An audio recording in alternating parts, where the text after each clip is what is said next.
gouvernement de la République démocratique du Congo, à travers le ministère de l'Intérieur, Sécurité, Décentralisation et Affaires coutumières, vient de renforcer l'équipement de la police nationale congolaise en lui dotant d'un deuxième lot de 100 véhicules anti-émeutes de marque Traveler Force. Cette nouvelle dotation s'ajoute aux 50 premiers véhicules remis en août 2024 sur un total de 250 commandés. La remise officielle de ces véhicules a été effectuée ce samedi 22 mars par le vice-premier ministre de l'Intérieur, Jacquemin Chabani-Luko, au général Benjamin Alongaboni, commandant de la police nationale congolaise. Par cette initiative, le gouvernement réaffirme sa volonté d'équiper la police des moyens logistiques nécessaires pour lui permettre d'accomplir efficacement sa mission, celle de sécuriser les personnes et leurs biens. Le général Alongaboni a souligné que ces nouveaux véhicules acquis grâce aux efforts du gouvernement congolais viennent renforcer les capacités logistiques de la police nationale.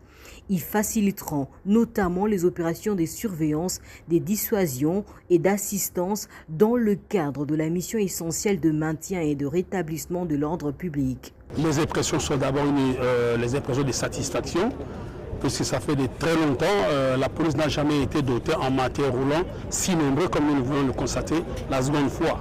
Pour une première fois, nous avons réussi à réceptionner 50 bus. Et bien avant cela, quelques Land Cruiser et quelques véhicules Fortuner. Aujourd'hui, nous réceptionnons encore 100. En plus de ce que nous avons, c'est pour rendre mobile toute la police et que les interventions soient à l'heure précise pour ne pas laisser la population abandonnée en elle-même. En complément de cette dotation, la police a également reçu 600 boucliers électriques en polycarbonate transparent commandés en Afrique du Sud. D'une épaisseur de 4 mm et d'une charge de 120 volts, ces équipements dissuasifs visent à renforcer les capacités opérationnelles des unités anti-émeutes.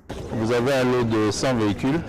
Il faut en faire le dispatching dans les différents commissariats provinciaux de la République pour un bon usage, la mobilité de nos éléments de la police pour sécuriser le territoire, les populations et leurs biens, tels que voulu par le deuxième pilier du gouvernement et la volonté du président de la République de voir ces populations bien sécurisées. Bien avant la réception officielle de ces véhicules, sous une pluie battante de ce samedi, la police a organisé une caravane motorisée à travers plusieurs artères de la capitale afin de présenter ce nouvel équipement au public. Pour rappel, en 2024, le gouvernement avait déjà octroyé à la police 110 Jeep Land Cruiser répartis dans 12 provinces, à savoir Chopo, Bazuele, Otuele, Ituri, Tanganyika, Olomami, Okatanga, Lualaba, Lomami, Kasaï oriental, Kasaï central et Kasaï. Les administrateurs des territoires de ces provinces avaient également bénéficié de ces véhicules.